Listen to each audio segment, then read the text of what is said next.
Well, hope you're strapped in, Zeke. We don't know what is going to happen coming out of this one because Peterbot and Pollo, we already know, is completely heated up here. Coming out of that 23 elimination game, I mean, they've done enough, honestly, to secure the weekend at this point. And my gosh, Taco, look, we get to jump in, and they're at 11 already.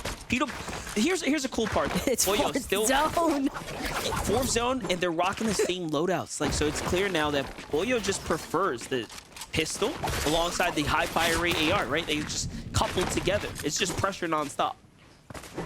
And it goes hand in hand. When you are so mechanically in sync, like the way Peterbot and Pollo appear to be, it's kind of difficult, I think, for even some of our most experienced teams to try and deal with the likes of Peterbot and Pollo. And we know that they have 11 eliminations, but how they got there. You can just see them looking right now as well. Take a look at the replay here. As again, we kind of catch up to what all is happening here. If you're just tuned in for the weekend for the first time right now, you're trying to figure out what's going on. It's FNCS. I'm familiar with that, but what is this format? Yeah, there are a lot of games happening, and we're covering all of the rounds happening simultaneous right now. Essentially, the upper best of our 250 duos qualify in, and you're playing for tons of series points here to position yourself into a later bracket coming in just 2 weeks. So this weekend here, it's all about performance. It's all about how great of a weekend you can have. How well did you play last weekend, right? Where are you going to position yourself all in all? Things get a little bit more difficult in the later stages. But if you're a team like we're following with Peterbot and Pollo in particular, you saw what they were doing, Taco. They are just running box to box, shooting at boxes. They're not letting anyone get comfortable. If you're isolated on the edges, they want to take a clean fight. Man, it's almost a little bit of a 180 in comparison to what Rapid and Batman Booga were getting up to. But look at this. It's resource farming. Pollo and Peterbot, they just have other methods that they like to utilize for their resource farming, and that is simply eliminating other players. Chubbs and Bryce, though, that's not an easy duo to just instantly topple over. Pollo, Peterbot, they've got their work cut out for them, and they've got to be careful here because look at the likes of Bryce and Chubbs. There is definitely opportunity for this to go south rather quickly if Peterbot and Pollo aren't careful. Yeah, Peterbot is definitely the one that's going to play up in the front lines, in your face, trying to take the walls, do the shock and exchanges, right? The heavy hitter. Pollo is the pressure. I would love to see a follow-up breakdown here, maybe sometime later in the week by Vivid, to really just give us the dynamics of this team comp. What makes this team work? What is it about this loadout that seems to, again, play into the favor of the playstyles? Because so far, they've been doing a great job. And look, even recognizing, hey, you know what? This might be a tier 1 team. Let's just back out. They played that really well. There's easier fish we could fry up right now. And that's what they're trying to do. Just looking for other opportunities. You know what else it is? Because they both have the grapples, they're utilizing the flow berries, not the flow berry fizz. You'll see other teams. Granted, flow berry fizz is nice, but I saw Peterbot with, I believe, 6 flow berries, which is max stack, and then we saw Pollo with, I believe, 5. He just expended one, if I'm not mistaken. But it's the fact that they both have 12, and they heal both of you for 15 shield. That's kind of nice as far as the effect as well. It's still really effective because the flow berry fizz, obviously, you take it for the gravity. And with flow berries, I mean, you get shield regen, you get 20 seconds of that floatiness. It's definitely a pretty nice trade-off. Yeah, especially when they're trying to capitalize on grapple hooking across additional mobility, right? So really just building to their strengths, of building an offensive loadout. And a lot more aggressive, yeah. Yeah, watching it play out is very, very nice. Jumping in with Sphinx and Pump, though, much different situation. They try to find a fight, didn't quite play out, and they're just gonna kind of settle out here. On the other side, it's not looking so lovely here if you're snacky and possessed. Actually, I take that back. Look at the load. They're capped out. I thought they were running from some problems, but no, they're just trying to stay away from the storm at this point. All is well for the duo here. 4 elims. Good material count. It's pretty good for this team here, Taco. For sure, in this current match, it seems as though maybe the other lobbies that they've been involved in, if it's 1 or 2 at this point, might have been a little bit more tricky to work with. So, snacky, possessed, maybe looking to see if they can boost their position a little bit here. Instead, it's going to be Snacky loses possessed in that last box fight. And I call it a box fight, but Snacky, he never really even got to be involved. Just unfortunately, he had to watch his duo get Elim cleanly, and now Snacky forced to just do what he can to try and be a solo, try and box up, already investing a little bit of metal here as well. Because of the fact that he's a solo, he wants to try and protect himself as much as possible. It's one of those things where, you know, it's a little too quiet. It's kind of a problem. That just means everyone has options of looking around, gathering information, and for Possessed, I mean, they just scouted him out. All the teams are already set up. He walked into a bit of a trap there, a fly's nest, if you will. For Chubbs and Bryce, we saw them take on the wrath of Peterbot and Boyo there just a moment ago, and it cost them a fair amount of their materials. So not the prettiest position to be in, but not the worst either. They do still have a good amount of heals here and a fair amount of material to work with.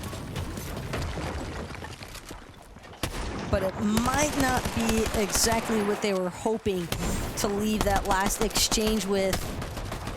This is a familiar sight, though. Peterbot, Poyo, absolutely running down other players in the lobby. And Peterbot just having his way with this lobby now, alongside of Poyo, Renesha, and Maruga.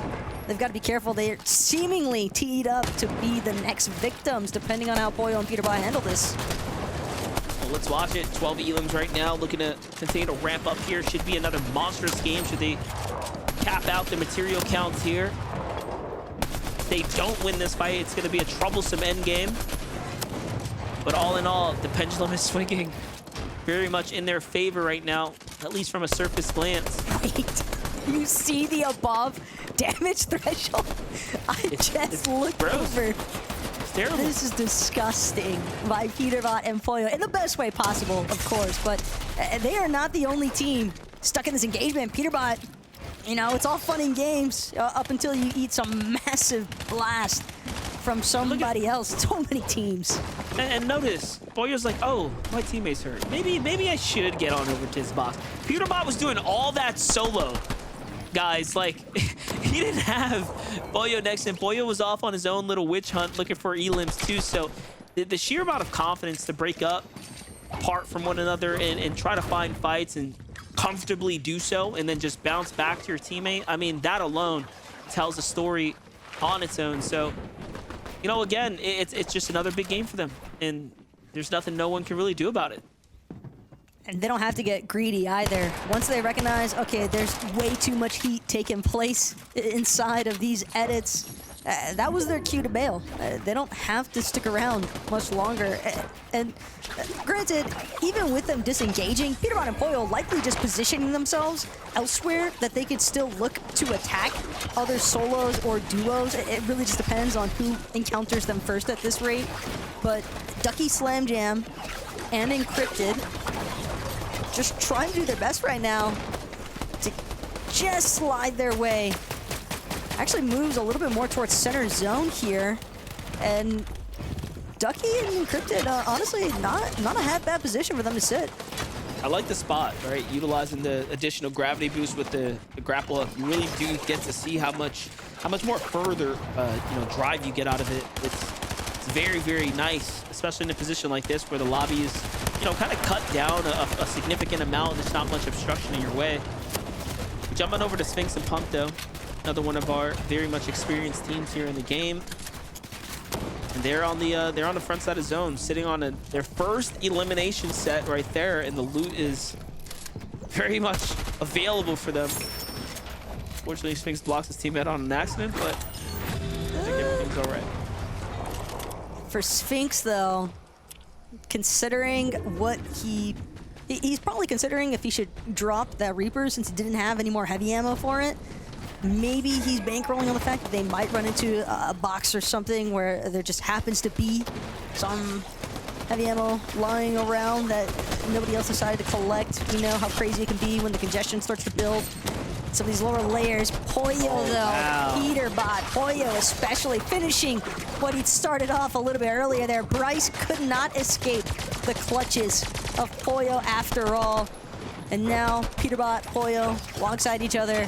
just where to next, but they are so content to just hang around these mid-ground laners and said no.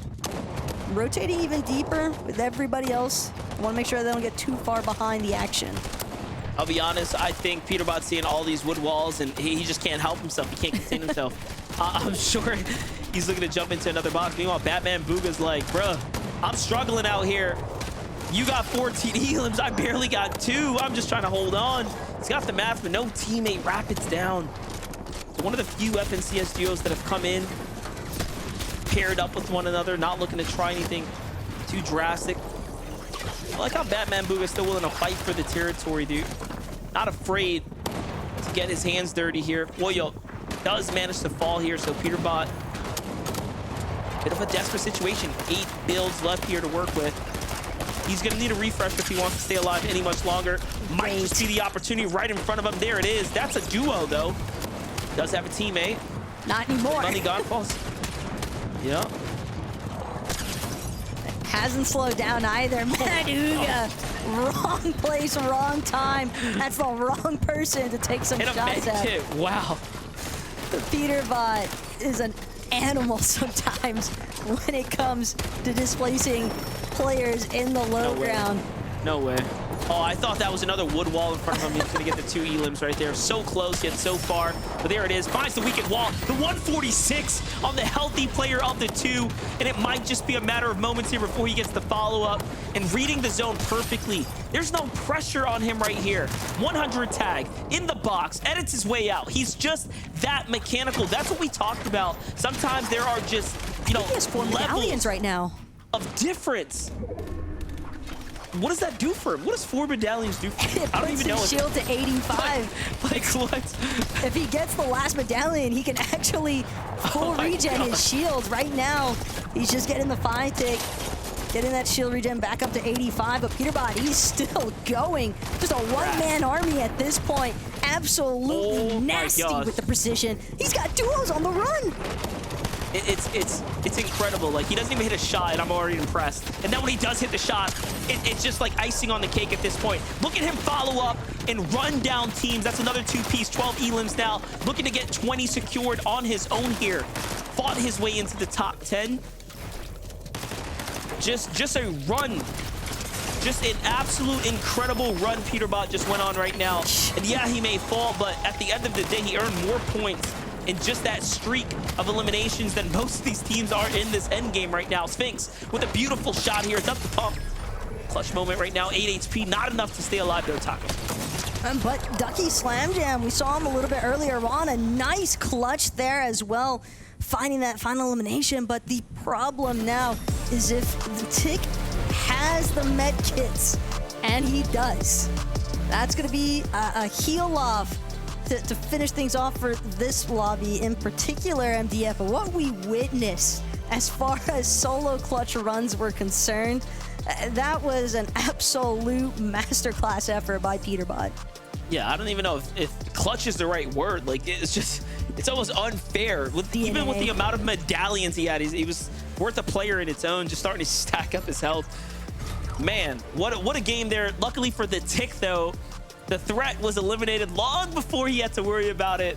And there it is. He sat back with 3 med kits, gets himself a wonderful victory royale alongside the regrets there. And you know they're going to be happy about that one, Zeke. But what another monstrous game we just got to witness.